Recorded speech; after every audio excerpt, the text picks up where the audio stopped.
Bismillahirrahmanirrahim. Assalamu alaikum respected parents and my dear students. How are you all? I hope you all are fine.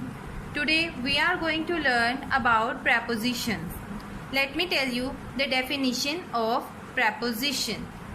Preposition means position words which tells us where a person, an animal or a thing is. Preposition का क्या मतलब होता है?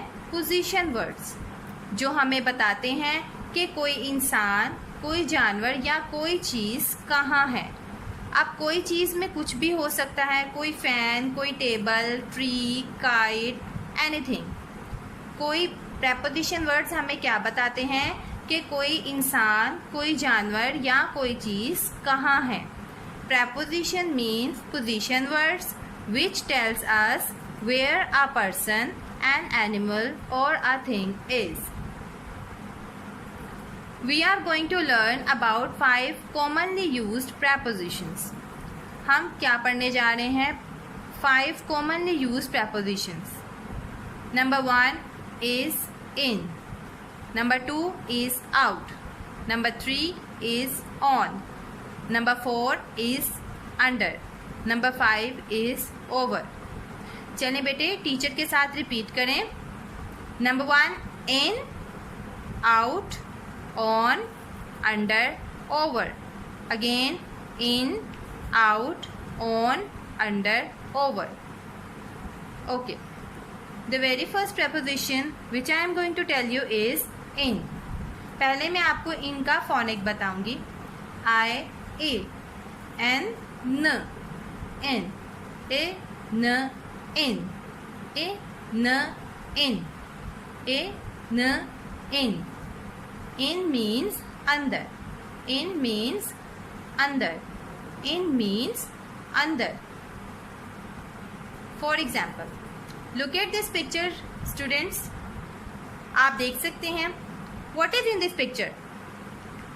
There is a cart. Cart किसको बोलते हैं? बैलगाड़ी को. किसको बोलते हैं कार्ट? बैलगाड़ी को. And what is it? It is a boy. Cart में कौन बैठा है? बॉय. बॉय कहाँ है? कार्ट के अंदर. Where is the boy students? The boy is in a cart. देखें कार्ट के अंदर बैठा है. बॉय कहाँ पे है? कार्ट के अंदर बैठा है. बैलगाड़ी के अंदर बैठा हुआ है ना बॉय. तो हम क्या पढ़ रहे हैं? इन. जिसमें हमें, जैसे कि मैंने आपको डेफिनेशन में बताया था कि प्रेपोजिशन वर्ड्स क्या होते हैं जो हमें बताते हैं कि कोई इंसान, जानवर या चीज़ कहाँ है. अब यहाँ पे देखें, हम देख रहे हैं कि ये बॉय कहाँ है? कार्ट के अंदर है. तो the boy is in a cart. कहाँ? The boy is in a cart. देखें इन. इन इसमें क्या है? प्रेपोजिशन. इन क्या है? Preposition. The boy is in a cart. In क्या है? प्रेपोजिशन. और कहाँ पे बैठा है बच्चा?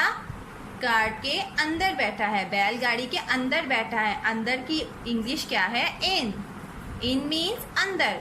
तो बॉय किधर है? कार्ट के अंदर है. Okay students, tell me where is the boy? The boy is in a cart. Do you know where is the boy students? Yes, very good. The boy is in a cart. The boy is in a cart. In क्या है? Preposition. Okay. Come to the next example. Look at this picture. There is a girl and a boat. अब आप बताएं मुझे, where is the girl? The girl is in a boat. देखें boat के अंदर बैठी हुई है ना गर्ल. गर्ल कहाँ है? Where is the girl students? Yes, very good. The girl is in the boat. The girl is in a boat. Do you know where is the girl? Students, do you know? Tell me, where is the girl? The girl is in a boat. The girl.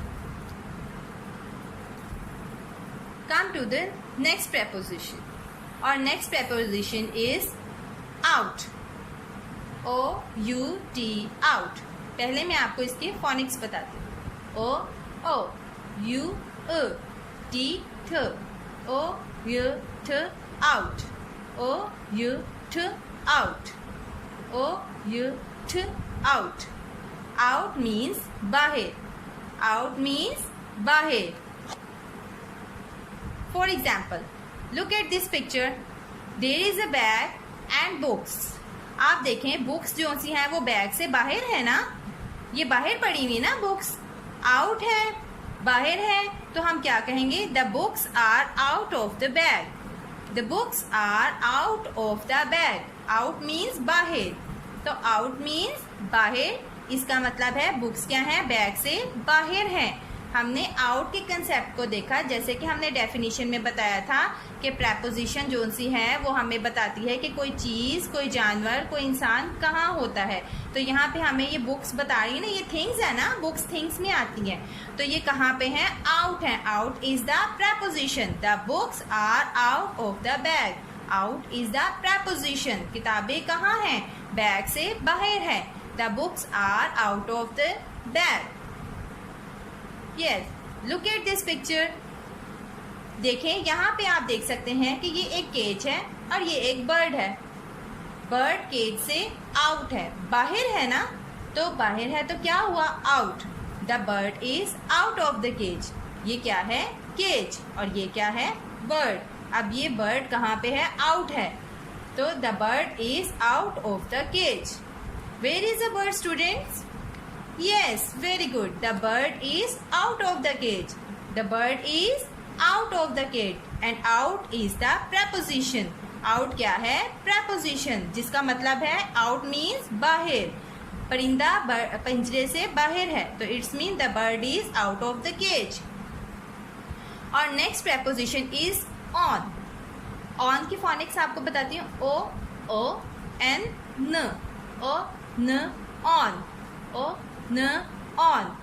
O-N, on. On means ऊपर. किसी चीज के ऊपर और वो उसे touch करे. कोई चीज जब किसी चीज के ऊपर पड़ी हो और वो उसको टच कर रही हो तो उसको हम क्या कहते हैं? ऑन. क्या बोलते हैं हम उसको? On. Come to the picture. Look at this picture, students. आप देख सकते हैं there is a tree and there is a monkey. आप बताएं, where is a monkey, students? Yes, the monkey is on a tree. The monkey is on a tree. Now, on is a preposition. क्योंकि monkey क्या है? Tree के ऊपर है. तो on का क्या मतलब होता है? ऊपर. और वो monkey ट्री को टच कर रहा है ना, ये देखें, monkey ट्री को टच कर रहा है. It's mean the monkey is on a tree. And on is a preposition. The monkey is on a tree. Where is the monkey, students? Do you know where is the monkey? Yes, very good. The monkey is on a tree. Come to the next example. Where is the baby? You can see in this picture there is a baby and there is a mat. The baby is on a mat. Where is the baby, students? The baby is on a mat. On means ऊपर. On it means ऊपर. यहाँ पे on क्या है? Preposition. The baby is on a mat. Baby कहाँ बैठा है? mat के ऊपर. It's mean on is preposition and the baby is on a mat. Baby mat के ऊपर है और वो उसे देखें टच कर रहा है ना mat को, तो ये क्या हुआ? On. On a mat. The baby is on a mat. On means ऊपर. Instructions for mother. Do practice of this concept again and again. Make sure that your child has got command on this concept. Then move to the next. आप अपने बच्चे को बार बार इस concept की practice करवाएं. अपनी surroundings में डिफरेंट किस्म के ऑब्जेक्ट्स को लेकर आप बच्चों से क्वेश्चंस करें और उनसे प्रेपोजिशंस के मुतालिक पूछें और इस चीज़ की कंफर्मेशन कर लें पहले कि आपके बच्चे को ये लेक्चर अच्छे से आ गया है, फिर नेक्स्ट लेक्चर पे मूव करें. Thank you so much. अल्लाह हाफिज़.